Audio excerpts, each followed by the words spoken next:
ман мураббия Давлат ва Нигина аз ширхӯргоҳ кӯдакистони рақами 7 шаҳри Ҳисор мебошам.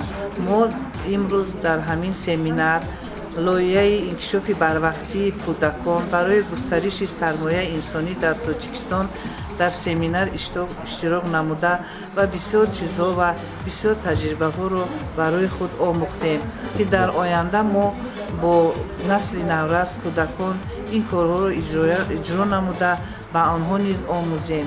дар ин ҷо мо аз рӯи бисёр барномаҳо кор кардем, аз таҷрибаи якдигар таҷрибаомӯзӣ намудем ва дар оянда низ кӯшиш менамоем, ки ҳамин чизҳое ки мо дар ин семинар омӯхтем ва ба мураббияҳои ҷавон дар Кӯдакистон семинарҳо гузаронида, тавсияҳои методӣ гузаронида ба онҳо низ омӯзем.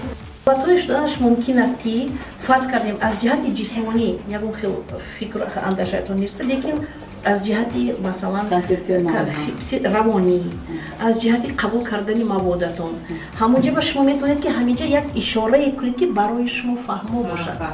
Чунки вақте ки шумо плюс навистеду пага мегӯед ки ин чиаш ба плюс буд, беҳтарин буд, сустар буд, сар кард қабул кардана, яъне ишораҳо ин ҳамчун намуна ба шумо дода мешавад, лекин дар раванди кор шумо барои худ ҳамин методикаро беҳтар кардан даркор аст.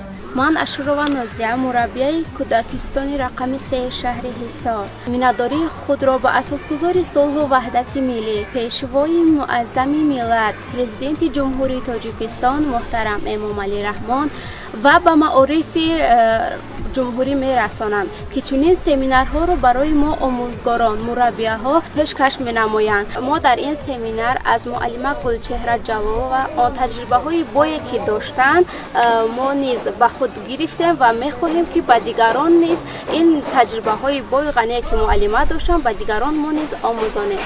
Я Шагана Грантовна Оганесян, координатор проекта по образованию, раннее развитие детей с целью наращивания человеческого капитала в Республике Таджикистан. Данное обучение организовано в рамках проекта. Обучение проходит по новой обновленной программе.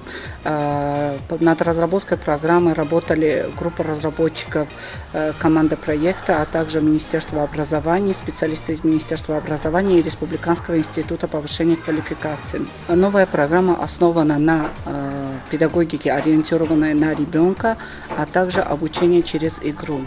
В данный момент проходят обучение 97 воспитателей садиков в 6 целевых районах проекта.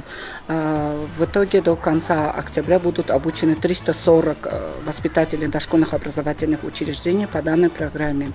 В данной программе целевых районах проекта, 14 целевых районах проекта, районы республиканского подчинения, 5 районов, Гисар, Файзабад, Рудаки, Варзоб и Таджикабад, а также в Сагдийской области у нас 1 район, Горная Маща, дальний район, где у нас всего лишь 2 детских сада, а также районы Хатлонской области, Кушоньон, Кубодион, Абдурахмон и Джоми, Вахш, Дустин, Джайхун, Босей и Хамадони. Мы очень надеемся, что после этого обучения нашим преподавателям будет легче подготовить своих детей и к школе, и легче будет воспитывать. В рамках проекта в данный момент уже отремонтированы 35 дошкольных образовательных учреждений в целевых районах. Один из них вы можете увидеть здесь уже. Это садик номер 3 Офтобак в районе Гисар. А также предусмотрен ремонт действующих и строительство новых центров раннего развития детей количеством 500 и 1500 общественных групп детского развития. В данный момент проект работает над механизмом внедрения альтернативных моделей дошкольного образования, который увеличит охват сектора дошкольного образования детей Республики Таджикистан.